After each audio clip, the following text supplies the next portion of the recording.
still life is being dominated by body, thought, emotion.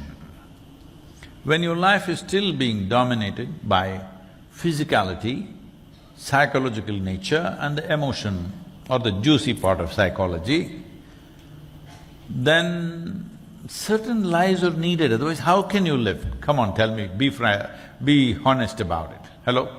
If everything is chuk chuk chuk, you can't live there, isn't it? You need little… I'm not saying it's wrong, it's fine, but it's limited. How long do you do limited things in your life? Whether you want to do it till the moment you reach your deathbed, or you want to do it till you're 30, or you want to do it till you're 40 or 50 or 60 or 160, is a choice that you should make. It's not for me to tell you when, but somewhere you should make a choice. How long do I do a certain thing in my life is your decision. You must, every one of you must, because it's a limited amount of time. Whatever is your limit, I don't know. I know my limits very well. Your limits you must fathom and see what is the time limit you have and when should you shift your definition of what is a wonderful life. You can't be holding the same definition that you made up when you were 16 years of age. So how long do you take to come out of that and look at life the way it is? How long? And then after that pot starts fading a little bit, then other things in the world of you wanting to look bigger than somebody else, richer than somebody else, you want your car longer than somebody else, you want your house bigger than somebody else. When will you grow out of those things and look at life for what it is? Because whatever you gather, including your body, can only facilitate certain things socially in terms of survival. It will never ever enhance your life. Life will not get enhanced. Life will not get enhanced with any kind of accumulation. Your accumulations and the life process are two different things. You can enhance your social status. So, am I the richest man in the world? Am I the biggest man in the world? Are my muscles bigger than yours? My house is bigger than yours, my thing is bigger than yours, this, that, whatever nonsense.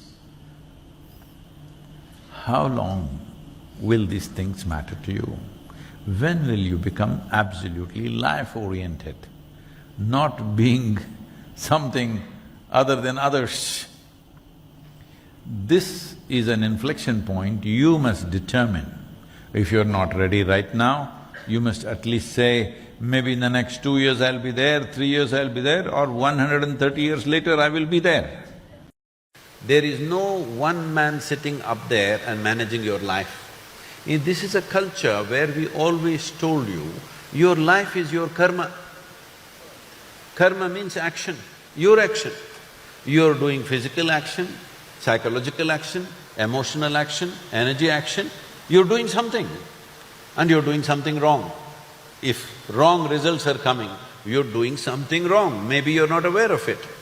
If somebody is saying nose picking is a ailment, maybe your nose will bleed one day because of excessive picking. Hello? So if you say this is an ailment, well, anything can be an ailment. You can make anything into your sickness. Eating can be a disorder, eating disorders are there, right? Somebody eats too much, somebody doesn't eat, somebody eats and pukes, all kinds of things. You're supposed to say, all this is right, everybody has a right to be sick. Of course, you have right to be sick, you have right to die. I know that. But life is about being healthy, exuberant, full-fledged, taking this life to its fullest possibility. That's what the life is longing for. What opinions you create in the society is different, but every life, human or otherwise, is longing to be full-fledged, isn't it so? Huh? Life wants fullness. Life doesn't want ailments. Ailments today we are making them normal. This is going to be a lot of trouble for me once it goes out. But I'm telling you because you're young people, it's very, very important that your intelligence never turns against you. Once your intelligence turns against you, no force in the universe can help you, nothing can do anything to you, because once your thought, your emotion, your own intelligence, your own chemistry turns against you, there's really nothing to do. See, there are 5 sources of receptivity for you from the outside world. There are 5 openings: your vision, your hearing, your smell, your taste and your touch. The simplest aspect of life is this. Essentially, your eyes are designed to take 12 hours of light, 12 hours of darkness. Starlight, moonlight, okay. Now, literally every waking moment of your life, light is penetrating. No room. And sounds, just imagine, suppose you lived in the same place, it is still here like this. If you stay in the ashram, it's still quiet. If you lived here, once in a way some noise happened. Otherwise, generally quiet, little bit of insects making noise, this, that's about it. Now 24 hours something is going on. Automobiles are going on. In United States, everywhere there is some machine buzzing all the time. It's like, if I travel here for 6 weeks, 8 weeks, it becomes like boom, something is going on. In any building you sit, something is going on. When I go back to ashram in India, if I sit there, it's still like that, absolutely still. The impact that it has on your system is tremendous. But this buzzing that's going on, see, it's going on even here. Essentially, it is just this, whatever you wish to do in your life, you have goals. What kind of goal will you set up? Right now you're in the university. What kind of goal will you set up? What you already know, you will exaggerate that a little bit and think it's a big goal in your life. Generally people call this an ambition, I call this a constipation. Because you're trying to handle life little by little, just like constipation. If you have a goal, your goal cannot be something absolutely new, it is only an exaggeration of what you already know, yes or no? Can you think of a goal that you simply don't know? How is it even possible? So, what he is saying is, there is a direction we have taken, but you have to be dedicated to the process, otherwise goal will just be hallucination.